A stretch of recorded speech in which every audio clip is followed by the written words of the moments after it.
Thank you for listening to Remake Rewind, the podcast where we decide if remakes or reboots should have happened. I'm Mike, and with me as always, I've got Dustin. How you doing, Dustin? Hey, I'm doing well. Thanks for having me. Oh, no problem, buddy. And of course, we got Mr. Double D, aka David Delgado. What's up, buddy? What's going on, Mike? How you doing? I'm doing pretty good. Good. I heard you watched the wrong movie. I watched Mad Max. That's what I watch. It's fine. We'll figure it out. So, we are covering the Mad Max franchise. We were supposed to cover Fury Road and The Road Warrior, but I guess we're going to be covering three movies: Road Warrior, Mad Max, and Fury Road. Or, yeah, that's what I said. So, we're good.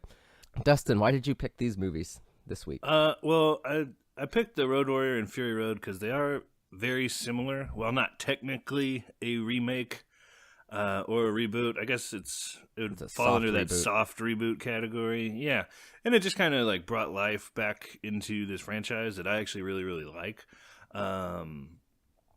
Also, like, both of these movies are bad to the bone. So they really are. I wanted to watch them both. I grew up on these movies. Anytime they popped on TV, my dad would watch them. It didn't matter what point in the movie it was. So I definitely remember watching The Road Warrior and Beyond the Thunderdome. Like, yeah, frequently. Thunderdome rips too. The original one, which Double D fucked up and watched instead of listening or reading our texts. Watched the original Mad Max, which I didn't actually see the original one until about 4 or 5 years ago. Mm-hmm. And I do apologize for your misunderstanding, Double D, because that one's a little weird. It was super weird, man. Why don't you just spend a couple minutes telling us about that one so it's not in vain? Nah, it's in vain. Like, this was a waste No, of tell time. us about it. Just give us the summary that sets up Max as a character. Okay, so he's a police officer in Australia, I suppose, and he's got to deal with this guy, Toe Cutter, he's got a nomad biker group, and it's just super weird, and they're all really weird and creepy and kill people for no reason. And they end up killing his wife and child, which drives Max into Mad Max, where he's just in a rage going after them and killing them all, which I guess leads him into The Road Warrior. Yeah, that movie does have one of the greatest special effects at the end when Toe Cutter gets run over. You see his eyes bulge out of his head. Yeah. It's pretty cool. That's also where he gets like the leg brace and stuff, right? Like, yeah, he gets shot. He gets kneecapped. So he's got that. He also has the... if you notice his Mad Max jacket, which he does have in Fury Road and Road Warrior, it's missing a sleeve. That's because the paramedics would have had to cut off the sleeve, and one of his accents, that's the way they explain it. So they do pay a lot of attention to detail in these movies. I mean, yeah, I think the Mad Max sets it up. Like, everything is a continuation from that. Like, correct. I think it shows you just how this, this post-apocalyptic society is just run down. Like, there's like resources become scarce throughout these movies. I don't know. He becomes much more savage. Like, he's holding on to the last scraps of his who humanity. He was. Yeah, definitely. Like, in both movies, he's kind of like a lone, just kind of like a ranger out on his own in the wilderness, and just very begrudgingly assists people. And it's only because if he doesn't assist them, he's going to end up getting killed. So he's kind of has to help people out, and that's really the theme of all three movies. Yeah, I think the first one doesn't have necessarily the same like survival elements. No, that's like just the a same hard. like. Wait, it's not the post-apocalyptic. Yeah, like everything else. But... once you get to Road Warrior, he's like eating dog food and like I don't know, just trying to stay alive. Like the shells for his shotgun that he's always trying to find. Like he has like no ammunition. Right. He just keeps the gun around. And also like even thinking through it, like the jacket in Fury Road, like when he loses his jacket, he does spend like a fair amount of time like getting it back and like said that's mine, like he's holding on to that pretty desperately. Yeah, everything cool. is they do that in the first movie too, like not the first movie, sorry, Road Warrior. Like he booby traps everything that belongs to him with the kill switches. He sets up booby traps in the car when he's got the gyro captain with him. Yeah. To like blow his brains out if he even moves. So he is very protective of his stuff. Which I guess you would have to be, right? I mean, absolutely. So, kind of setting this whole world up. So, Double D kind of mentioned the first one didn't feel as post-apocalyptic. That one is supposed to be after like a nuclear war, but Australia is more or less safe because they're furthest from civilization. And then in Road Warrior and Beyond, it's because he's like gone to the outskirts. He's gone to the wasteland, and that's why it's even crazier. And there's no roads and all that stuff. So it's a pretty interesting world that they set up. In each movie, I feel like they add something to it as a whole.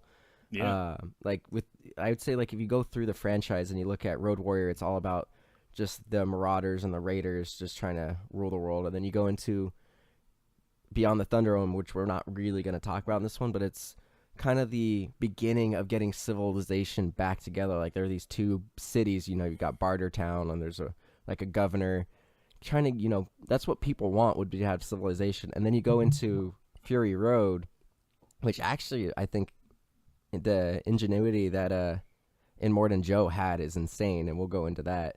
Yeah. But I think that each movie really did up the stake. Even though a lot of people don't like Beyond the Thunderdome for some reason, I do think that it was different enough from each movie that it added something. So I like all these movies. Me too. Do you want to summarize the Road Warrior, and then we can discuss that? Yeah. This is a pretty quick one.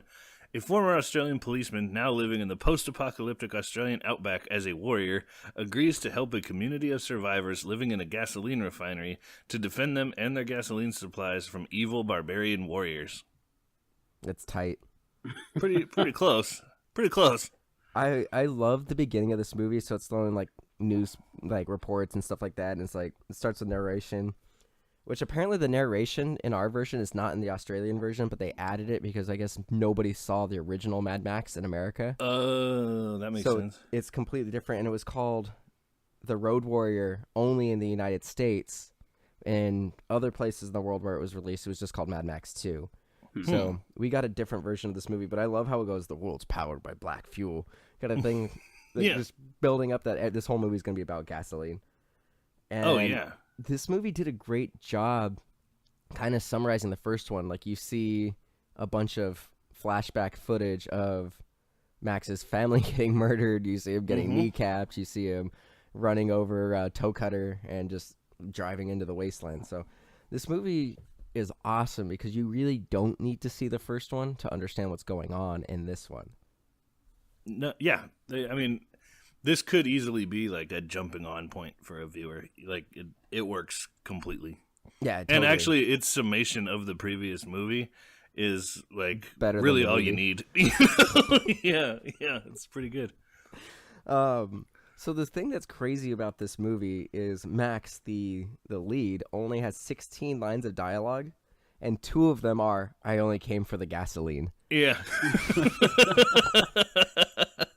that's all you need. Which is pretty interesting. Like I remember, and we'll talk about it a little bit more, but I remember watching Fury Road and thinking, man, Tom Hardy barely talks in this movie, and he talks 4 times as often as Max, played by Mel Gibson, does in his movies. So that's pretty interesting. Like he has more lines of dialogue in that one than he has in like all the Mel Gibson movies like combined. It's crazy. That is crazy. I also remember seeing it in theaters and being like, wow, he's barely talking this entire movie. Double D, I think I saw this movie with both of you. So I think Double D, your girlfriend Amy, and then I went and saw the midnight showing of Fury Road. And then I think like the next day, Dustin and I went and saw like a midday showing randomly. Yeah, I saw it a couple of times. I saw it like 4 Fury times Road. in theaters. Yeah. I love that movie. Getting back into the Road Warrior, are there any like key things that you guys want to shout out or talk about? I mean, I think the vehicles all look pretty awesome, right? Yeah, like they all the still bad hold guy like trucks and stuff. Those totally hold up. It's super stylish. Like all of the weird like fetish leather bad guys, like they're definitely iconic, you know? Like Right. they really put some work into that. And then I really like how, like, again, we were talking about the scarcity of resources and like the humongous guys, like that big gun he has like, you know, only a few bullets. Like the one bad guy has like the wrist shooter, like the dart shooter thing. Like it's all believable, I guess. Right. It's all very consistent and lived in. There's nothing where you're looking at it and you're like, oh, well, but how do they have that? Like, you're never really taken out of this world. One of the thing that like really I thought was interesting was the beginning of the movie opens up with one of the gangster guys. His name is Wes. He's one of the few characters that has a name in this movie. So he's like the giant guy with the mohawk, and then he's got his like pretty boy, assless chap's boyfriend on his motorcycle with him.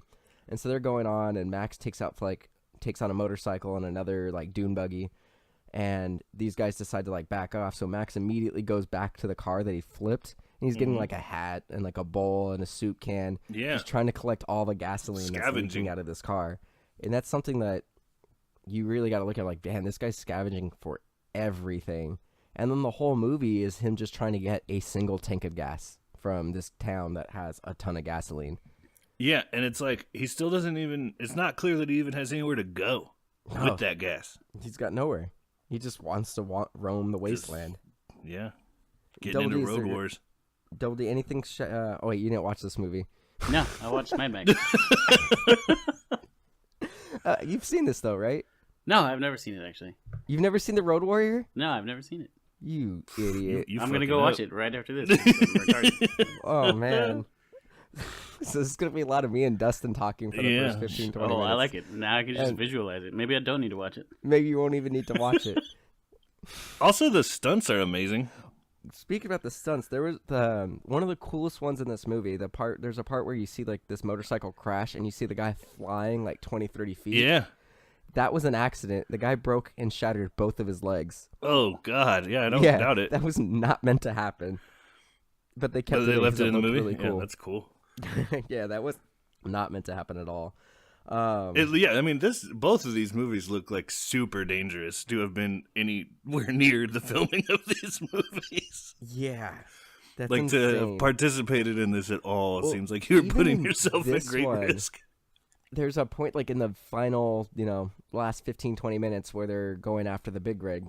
Yeah, they there's times where you see this car like start to drive under the big rig and then just get completely crumpled and then flips. It's like, how the fuck are they getting people out of these cars? I don't know, man. I don't know how they did this safely in the late 70s, early 80s when they were making these original movies. Like, that's insane. I don't know that they did do how this they were safely. able to do these things. Like, so many people got hurt. It's insane. Like, to have your legs shattered for a movie that only did, like, I think this movie only did like $80 million, which is good for back then, but it's like, man, I don't know if getting myself crippled for life for something like this is worth it. No. I mean, I don't think so. I wouldn't. Not if you're just like one of the motorcycle guys, like just like a random bad guy. At least you have it recorded and you can watch it over and over again. You can never forget the time you broke both of your legs. Oh man. The other thing that's interesting with this movie is to lighten it up a little bit, like, yeah, somebody's life was ruined for this movie, but somebody's life was saved for this movie. The dog was going to actually be euthanized at a local shelter, and they just needed a dog for the movie, so they went and picked this dog, and they're like, yeah, this one's going to die tomorrow. So they took this dog, trained it for the role, and I think it did a pretty damn good job. Oh, it was a great dog. Good dog. It was a great dog. Protected the car. Protect the car. Hated everybody except for Max. Except for Max. Yeah. I really did love that part when they captured the gyro captain, and he hooks up the shotgun to a bone with a wire, and the dog is just holding onto the bone. Yeah. Oh man. So the other thing that's weird about this Mad Max just universe is they reuse actors in multiple movies. So the guy who plays the gyro captain, and his name is just Gyro Captain. Yeah. He's in Beyond the Thunderdome, and he's an airplane captain, but he's a different character. And Toe Cutter, the villain from the original movie, played by I always forget his name. I know it's something Keys Barn. I think it's Hugh Keys Barn. He is in Morton Joe in the other movies, so they recycle the actors and have them as different characters. That's cool. Which is weird. And then the characters themselves, a lot of them don't have names. So in this movie, there's that female wearing all white. Her name is just Female Warrior. Warrior Woman on IMDb in the credits. Yeah. So a lot of these people don't even have names, and the ones who do, you only hear them like once. Like the leader of the like that gas village, the colony. His name is like Papagayo, but they only say the name one time. So this movie, these movies are kind of tricky to keep track of the characters if you're somebody who cares about that. I think you just keep track of what they look like. Yeah. That's the point, you know? Yeah. Like, they're all very individualized until they're just like raiders and movies. warriors. Yeah. God, there's so many things that I want to talk about. The feral kid, dude? How about that guy? The feral kid. The kid so rules. the feral kid is the narrator of the movie. So it's like an old man who opens and closes the movie, and it turns out that that's the feral kid. That feral kid is awesome. He like laughs every time Max kills somebody. Yeah, he's like throwing his boomerang around. He's got a whole network of tunnels going on. Dude, the kid's tight. Yeah, and he's got the sweetest mullet. He really has a good mullet. And he doesn't he do like backflips and stuff? Yeah, he does tons of backflips. Like there's a part where he throws the boomerang and Wes ducks and then it comes back and then it kills Wes's boyfriend. And Wes gets super pissed. Humongous has to choke him out to get him to calm down. And he's like whispering in his ears like, I'm never going to let these guys go, bro. You know me. So you just got to chill. And then chokes him out. I'm never going to let him go. But yeah, as he throws the boomerang, he does like 2 backflips in a row and then catches it and is like weird. It's almost like a cast that he has to catch this like razor blade boomerang. Yeah. And he kills a couple people. I guess the other thing that I would question is like, you know, okay, we don't know how long it's been, but we know that Max is eating dog food, right? To stay alive. Like, how are these dudes so buff? Cannibalism. Well, they must be, right? I mean, they must be. What else are they eating? Well, I mean, if you're not eating... Where are they getting that protein? Maybe they're not that buff. They just got no fat on there, and their skin's just the humongous guy's fucking huge, dude. They're fucking big. They're huge. Or maybe that's what this guy is ginormous. Like, he really... Like, that Wes guy, who's... Yeah.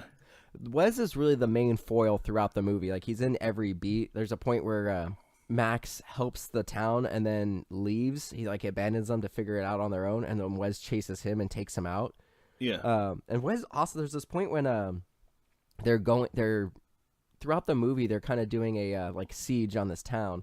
And there's a point when Max is coming in with a car, and Wes uses that at the gate to, like, jump up on the gate. And he does this thing where he runs and jumps, like, 20 feet several times. And he does, like, a series of flips. Like, this Wes guy is very super acrobatic. Athletic. I would not want to fight Wes if I was in a post-apocalyptic I don't think world. nobody wanted to fight him. They I just think had all to. of us would stuck being that pretty blonde boyfriend of his. Yeah. Oh, man. That'd be The other thing I thought was interesting in this movie is, like, throughout the movie, you see, like, random dead kangaroos on the road, just so you know it's Australia. And then he does find a music box in this movie, which comes into play in Fury Road. Yeah. That gyro... I want to talk about the gyro captain. That character is super weird, but really cool. Like, super... Like, he designed a little helicopter... Gyrocopter seems like the way to get around in this wasteland too. Yeah, and most people just ignore him the whole movie. He's like dropping like Molotovs on people. Well, maybe people wouldn't be trying to steal their gyrocopter because they wouldn't know how to fly it. That's true. Most people would just end up crashing and dying. Yeah. The other thing with him... Doesn't he drop snakes on people? He drops snakes. And he's got a bunch of snakes. And he talks about... There's a point when... So just to summarize the movie a little bit more, the whole thing is Max finds this gyro captain. He says, I can get you gasoline. And there's like a little colony that found like an oil well, and they've been making like gas. a refinery. And so like they Humongous can turn the and oil his into gang gas. are trying to get the gas. Max gets there, and they're like, if you can help us get the gas out of here, we'll give you a tank of gas. So he saw a semi-truck, goes and gets the semi-truck. They load the gas. You think they load the gas into the semi-truck. And then Max fights everybody. It turns out they got the gas out a different way. So that's the summary in a nutshell. Spoiler for a movie that came out in the 80s. Spoiler for a very old movie. Damn it. David hasn't seen it. He should have. He was supposed to. Nah, dude. Told me to watch Mad Max. That's what I I did watched. not say that. That was Dustin, and he sent a text saying Fury Road. Not to me. Anyway. There's a scene when Max goes after the gyro captain, and the gyro captain like has a snake on Max, and Max like catches the snake in midair. He's like, I've never seen someone beat the snake before. So, you know, Max is fucking badass. And he goes to try to steal Max's car, and it doesn't work because of the kill switch. And then they go back to that area later, and the snake is dead, and the dog is eating the snake, and the guy's trying to be like, that's my snake. I should get to eat it. I spent hours training him, and the dog just, like, barks at him, and the dog just eats the snake. It's awesome. Yeah. God, there's so much. Anything else you want to talk about, Dustin? Because I feel like we should move on so we can let Double D talk. But I could talk about this movie for a long time. It's okay. I like your guys' voices. Mostly Dustin, though. Let's see. I think this one was like, I don't know. I think it was really cool how just like how practical everyone was, you know, like even the warrior, like the bad guys were just trying to steal the gas, right? Like that was a very clear motive, and they were going to kill all those people. Like all of those people were going to die. Right. And then I liked how the tribe of like the Papagallo and all his people, like they knew they were going to die. Like they knew they didn't have a real good way out of there. And I liked all the double crosses where like, what was the plan, dude? Like they were going to have Max drive this truck out, right? And just die, like just get killed. Like, well, no, originally the plan was going to be they fight and everything, but yeah, they double crossed Max and just put sand in the trailer. And then what they did is they had a second group go out at the opposite side of the town. Yeah. And they just had a ton of gasoline in barrels. Yeah, but there was, you know, it was like, okay, you're driving the decoy and we'll pick you up later or anything like that. They didn't tell him. He had no idea. When he looked at the sand, he kind of had this like this nod of approval, like, you got me, you sons of bitches. Sons of bitches. Yeah. Like, I thought that was really cool. Like that. Yeah.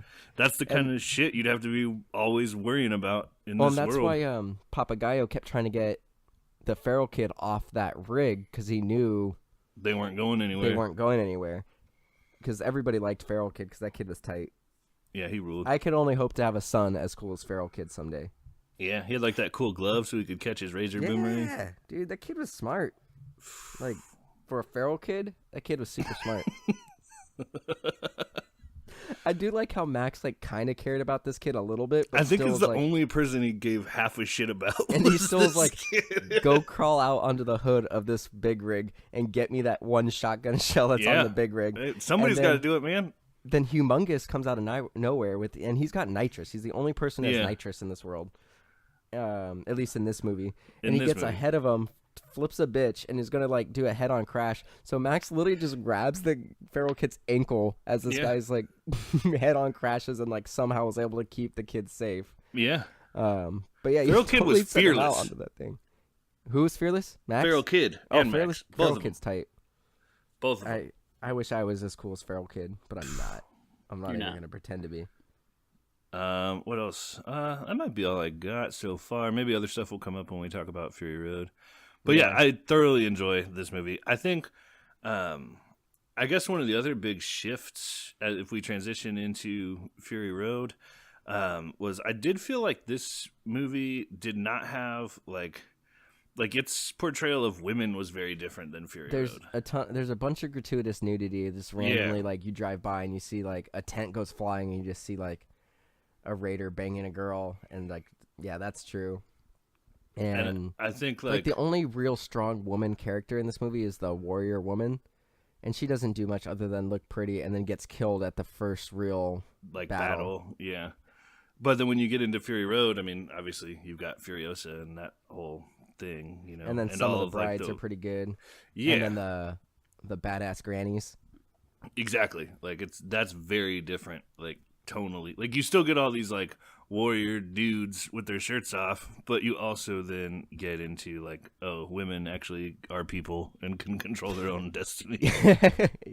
Yes, women are actual people, and that the thing about this movie is the Fury Road is the director George Miller did get I don't remember her name, but a very famous feminist writer to kind of work the script with him and make sure that it hit that tone that he wanted to hit. So that was something that wasn't done by accident. It was very important to him. So that's pretty cool. And why don't you just summarize the movie and then we'll just get into it?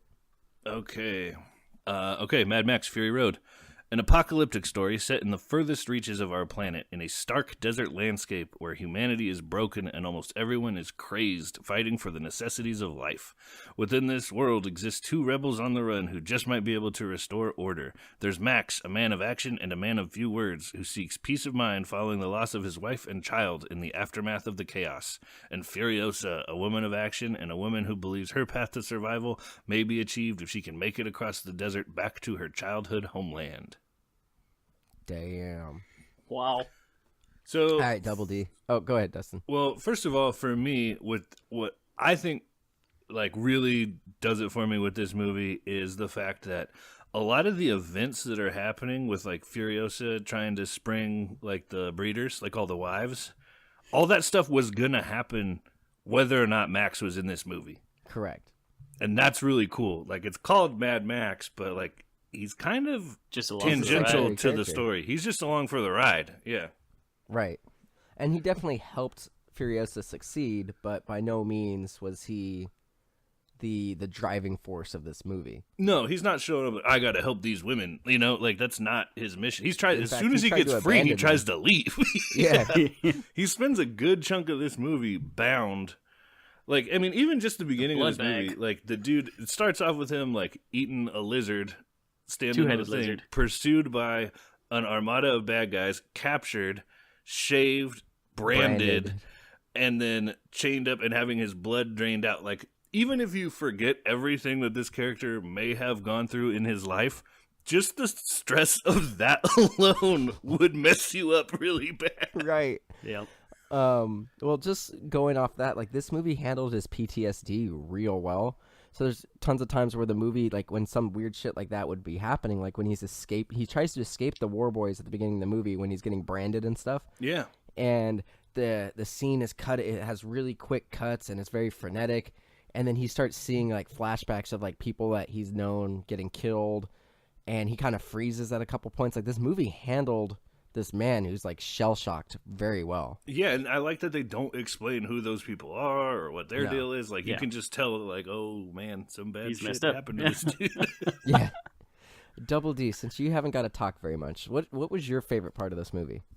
Honestly, Furiosa was like, I love Charlize Theron. She's an amazing actress in almost all the movies I've watched her in, and like everything about her in this movie just echoed upon that. And she's just a great actress. Like her driving, her reaction when she got to the quote unquote green place and the old women, and it's just everything about her and her acting. I'm glad she was basically the main role in this movie. When she got stabbed at the end of the movie, like, I thought she actually got stabbed. Like, the look in her eyes and the way she held, like, it was so visceral and real and raw. Yeah. Yeah, she's amazing. Yeah, she's really good. I agree. And like when they're fighting, like when Max first like is fighting them, and he's still chained to that door. Yep. Yeah. That whole scene was like really well choreographed and very tense. Like they're definitely trying. Like she's trying to kill him. You know? Oh, Like, definitely. The thing there's that's no. crazy in that scene is, so he's still, not only is he chained up, he's chained up to A Nuts. car door. to Nux, Yeah. the war boy who's Yeah. you know, his blood bag. And throughout that fight, periodically Nux would get in and help. So there's a point where like they're grappling over this like handgun, Yeah. and Max goes through and a couple times tries to shoot her and it misses. And then Nux has like an extra magazine, and he like reaches up and like Yeah. holds it up, and Max like slams the gun down onto it, helps, and then Max just fires right next to Furiosa's face. head. Like, he wasted an entire 3 clip bullets. of ammo, which is crazy that they would do something like in that movie. And like they immediately kind of talk about it. Like, they immediately get into the car and they start counting their ammo. Well, he's Um, collecting all the guns. Like he starts yeah. pulling all the guns, all the stashed guns out of everywhere in that truck cab, and putting them in that bag. And like, it's like, oh, here's one, here's another one. Like, Yeah. they're just coming out of everywhere. And then they go and start counting all the ammo to make sure. And one of the brides kind of makes like a remark, like, you know, we can only fire this thing like 4 times, and this thing is this many times, and like you wasted all that ammo. So they do call it, like, it's weird and out of character for him to waste that, because there's a point right around that fight with Furiosa, the women are all bathing and getting all this because they're not used to being dirty, because they actually had even though they were basically being raped repeatedly by Immortan Joe, other than that, they had quote unquote a better life. They were treated very well. Like, you know, they got to bathe when nobody else is bathing. Like, water is a commodity there. Yeah. And so you just see Max licking his lips as they're bathing in water, and he doesn't even understand that.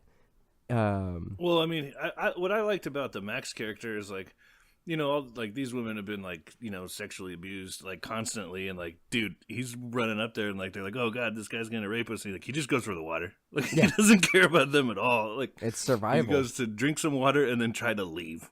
Yeah, And, totally, like, and that's totally in line with the Max character.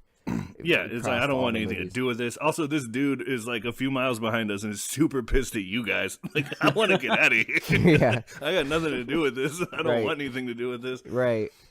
The other thing that I really like about this movie is they set up, like, this entire world. So, like, as terrible and evil as Morton Joe is, he like engineered, like, this amazing world. So he's got, like, on these cliffs, he's got these, like, series of mirrors that reflect light. So he's got farming going down. He's got these giant he's got these war boys on these giant wheels cranking water out of the earth. Yeah, and, like, And he, raising like- and lowering the vehicles, like, keeping all the vehicles, like, up high. So on yeah, that that the cliff. regular people can't get to them. Yeah. And then there's a point where he lets the water out, like, I guess once a month or once a year, like, however often he does it. Everybody gathers under these giant tubes, and he just opens the water, and it just goes. And he says, like, this really cool line that I wrote down. He's like, "Don't become addicted to the water," or something along those lines. Yeah. I can't find it, but it's really great. He's like, "Oh, here it is.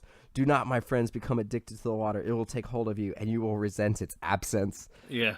I was like, Jesus Christ, that's insane. Just holding on to that water, man. And then he also has, like, all these giant women that he's using as, like, wet nurses, basically, and they're Yeah. just pumping milk. And these, like, all his sons who are, like, ginormous. Well, I mean, he's got a couple, like, weird up ones, deformed too. kids, but he's got this giant guy named Rictus, and who's like sustaining himself off of breast milk, which Only is, the you know, got a finest ton of calories. Breast milks Yep. for Rictus.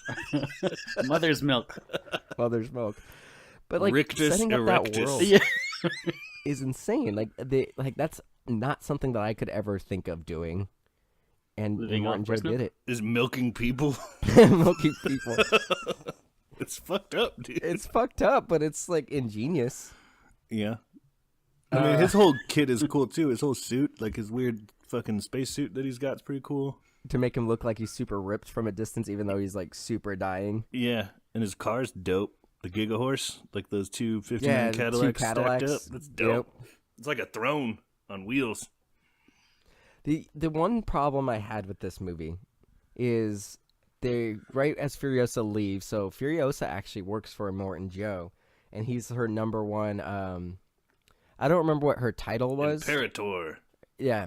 And, you know, they're like, yeah, she's gonna go get us gasoline, and she's the best, and everyone's, like, celebrating her, and then she veers off the road, and he immediately, like, runs, and, like, he keeps his breeders in, like, a bank vault kind of thing. Yeah. And, like, there's a woman, she's like, you won't get them anymore. She had, like, 50 feet where she could have shot him, and he's going through a doorway. Yeah. So there's no way she can, but she waits until he's, like, a grabs foot the away from her gun. before she tries to shoot. And it's like, this whole movie could have been over before it started if she wasn't incompetent. Yeah. I liked also, like, the other gangs, like the Bullet guys and the other guys from, like, the Gas Town. Like, they were, like, it seemed like Immortan Joe had, like, his stronghold where they had, like, the water, and then there's, like, other guys that, like, made gas and other guys that made bullets, and, like, Well, I don't those know. were his brothers. Oh, Yeah. they were his brothers? One of them was his brother, one of them was the son. So the guy who was the bullet farmer, who, Yeah. like, did that weird, like, singing and chanting at the end, who got shot and went blind. Yeah. He's the brother, and then the other guy was a son, the guy from Gastown. Oh, weird. Like Yeah, the so big they- guy with the fake nose? Yeah, Huh. yeah. They mentioned that they're all related. Gross. So yeah, they've got, like, a little monopoly of everything going on within that family. But even the other, just, like, raiders, so, like, when they first go off the road, there's, like, the raiders that have all the spikes on every vehicle, and then there's, like, the motorcycle gang in the canyon. Yeah, those are pretty cool. The that first little action sequence with that gang, like, these guys are well choreographed. The war boys, like, they're, like, they 100% listen to Furiosa. Yeah. even though they're changing the plan, but they just believe in her, and they're like willing to sacrifice themselves. Like they're jumping off these vehicles with like explosive spears and like sacrificing themselves for like the good of everybody. He calls her boss too, Yeah. right? I think crazy. they have to. But like the way they fight is insane. Like these explosive things, and then they got the flamethrowers and all the the stuff that we've seen. But the acrobatics that these war boys are doing is crazy. And then you see these guys they said 80% of what you see on screen is real, and only 20% in CG. And most of the CG was actually like changing the back, like doing color filters. Yeah. And then on the big storm. aerial shots. Well, the big storm, and then like the aerial shots, what they would do is they would digitally add more cars in the chase. Yeah. But for the most part, like all the explosions were real, and all the guys getting thrown from vehicles were real, and all the crashes were real, and the things like the tops of cars getting ripped off while people are driving them was all real. Yeah, and they had like their whole weird cult around it too, which I thought was cool. Like that whole their whole religion or whatever, like the whole Around the witness me V8. stuff and like that. Witness man. Yeah, like all Well, of they that also was I didn't awesome. notice it. Like even though when this movie came out, like I said, I saw it like 3 or 4 times in theaters, and then when it came out on Blu-ray, I watched it like 2 or 3 times that year. So the year that it came out, I probably watched it like 7 or 8 times. But I never noticed the symbol that they were doing. They like interlock their fingers and they make like a V shape, but that's supposed to be a V8 engine. Yeah. That's pretty cool. Like I never even noticed that, but they like their whole religion around cars and the world. Yeah. It's super crazy. Yeah, dude. Or like even like throughout it, like Nux, like he gets his whole worldview shattered, throughout the movie. Like he's all about being a war boy and doing all this and that, and then he's like, after he's hanging out with these people, he's like, he has to question like everything he ever believed. It's all bullshit. It's just that guy controlling everybody. Yeah. Well, then he's still super bought into it. So in Morton Joe is like, yeah, you're my new main war boy. You go and do this thing, and then immediately like throws him onto the truck, and he's barely able to catch himself, so he drops the gun, and Morton Joe like just like is a dickhead to him. So he's like, man, and Morton Joe's a dickhead. Yeah, he is. He is a real dick. Although he was really mad when like he ran over the one pregnant lady. Yeah. He was gonna have a son. I think that's what he was more mad about. Yeah, he was pretty pissed. And I like that where that's this like she goes down and then like Furiosa like asks what happened, and like Max is like, she went under the wheel, and she's like, oh, are you sure? And he's like, she went under the wheel. It's like one of the worst. It seems like the way he delivers that line is like, yeah, it's just another one of the worst things I've ever seen in my life. Yeah. So just watch the pregnant woman get run over by a monster truck. I don't want to relive it. Oh, I'll man. never forget it. Thank you. Yeah, Are well, and you then sure? Furiosa and Max are both just like, we've got to move on. Like all the other women are like freaking out. You got to go back. You got to check on her. And like the 2 strong leads are like, even if she's alive, there's no way we're gonna go and get her back and still be able to get you guys out of here. Like we got to cut our losses. Yeah. It's horrifying. One of the other things that I love about this movie, there's a point where they break down in the middle of like a muddy area, and they get out of that and they get up on some high ground, and they realize they don't have enough gasoline and they don't have enough bullets to sustain themselves. So Max like, just lay low, I'll be back. And then he just disappears. You hear explosions, you hear screams. Yeah. And then he comes running back, and he's just got a duffel bag full of like guns. He's got some gasoline, and he's like covered in blood. They're like, oh, we need to get you taken care of. And they're like, no, he's fine. They're like, but he's covered in blood. It's like, it's not his blood. And they don't even show. Like, he just went and massacred He just did some Solid Snake shit. and killed a bunch of dudes, and they don't even show it. And you're just like, all right, okay, cool. Yeah, moving on. And then another thing that like you kind of brought up, Furiosa. Furiosa really is his equal in every way, and his superior in many. It's like there's in many. There's a point where the bullet farmer's coming, and he's just spraying them with machine gun fire, and so he grabs a sniper rifle and he misses twice, and then he recognizes that he sucks at using the sniper rifle, so he just hands it to Furiosa. She uses him like a tripod to steady the shot, and then takes the guy out. That was so cool. Everything about this movie is really cool. Yeah, I mean, I guess the only thing that like the main thing Max adds is at that turning point where they're deciding whether or not to ride out across the salt flats or to go back, and Max is the one that kind of points out like, hey dude, like nobody's home. If we go back through them, like we can totally steal their base, Their society. yeah, and probably kill a bunch of them on the way back. One of the other things, this is just unrelated to, I mean, it's related to the movie, but I was watching this movie pretty late one night, and I turned on the subtitles because this movie is very loud and the dialogue's a little quiet, but Katrina was trying to sleep, so I was watching this movie at like midnight to like 2 in the morning, and I turned on the subtitles, and and we haven't even talked about this guy, but he's kind of like the bard, the guitar flamethrower dude. Yeah. If you have the subtitles on and you watch anything with him, it just says playing menacing riff. Yeah, that's kind of his hilarious. job. I think that was a really essential character in this movie. Dude, he's the bard. It's awesome. Yeah, and they had like the one truck that had all the drums, like or the Well, drums that were was on the the same back truck. of that truck, right? It was Yeah. all, like those Yeah. big drums. It's like dum dum dum dum dum dum dum dum. Yeah, they weren't really going out to like sneak up on anybody. No, it's psychological warfare. It's That guy awesome. was even gnarlier with his mask off. Oh, dude, yeah. So there's a comic book series that corresponds with this version of Mad Max, and like apparently that guitar player was like lived in a cave his entire life and never saw the sunlight before Immortan Joe found him. Whoa.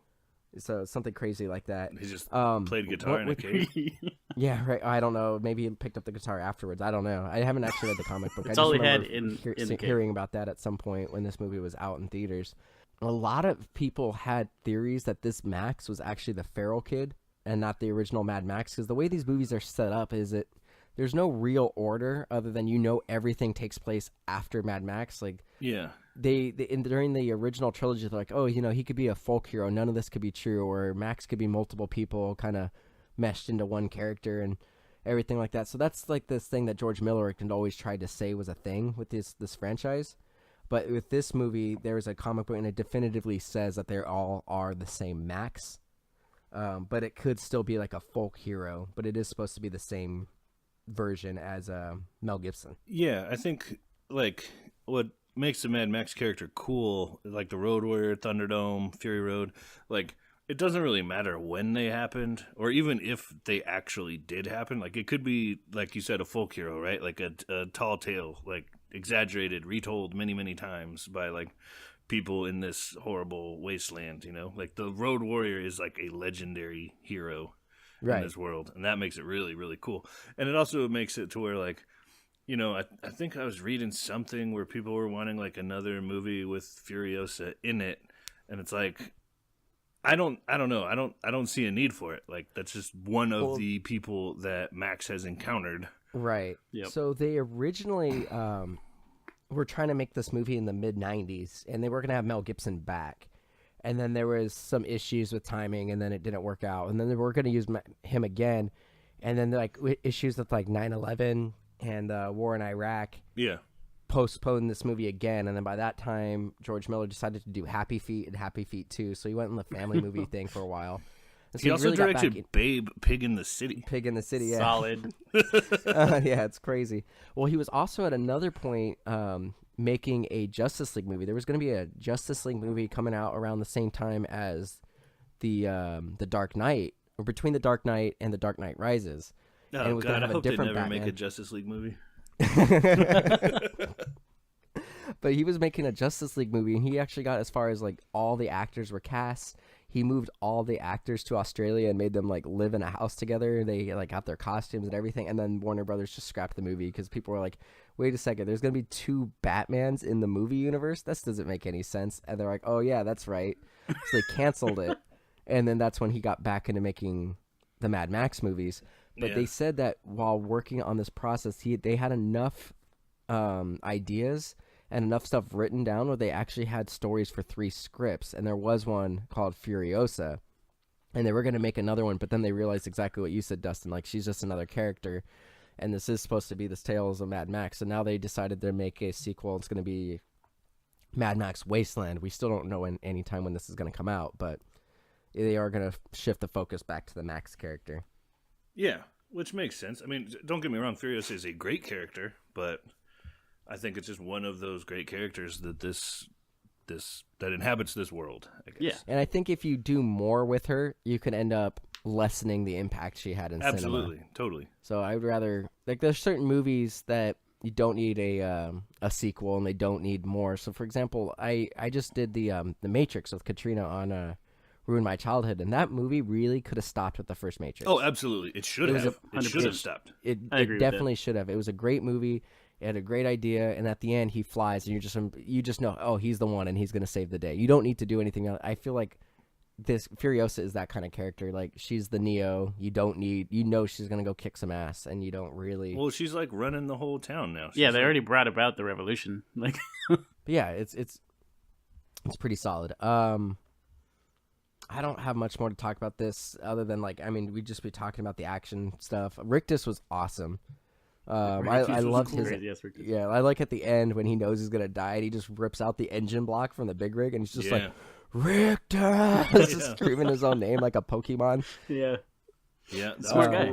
I thought all the vehicles looked amazing. Like, the vehicles were rad. Cars that they actually had to make. Like, I mean, just we the haven't even fabrication really talked alone. about the old ladies either. Oh yeah, they were cool. They had all the seeds. They had their whole thing going on. I mean, this movie, I guess, it's a little bit different too because like this one has more of like, it just goes farther than the other ones, I guess, in terms of like, these women are trying to like bring life back to this wasteland, you know, like they had all the seeds and it's like, I don't know. I felt like the movie was like, the men are trying to dominate everyone and continue to like do war and fuck everything up. And like, these women are like trying to like move past life it, back. like trying to be like, Right. no, we gotta live. Like they're not about like, I don't know. They're tough in the sense that they need to survive and protect themselves, but they're not like going out to just fuck each other up, you know, and just dominate each other in this like horrible way. I also Right. noticed when Furiosa met them back up, she said that she'd been there for 7,000 days, which is more than 19 years. Yeah. Yeah. Which is nuts. Yeah, it's crazy. Oh man, so I think it's pretty safe to say that we all enjoyed this movie and that Definitely. we're glad that it got made.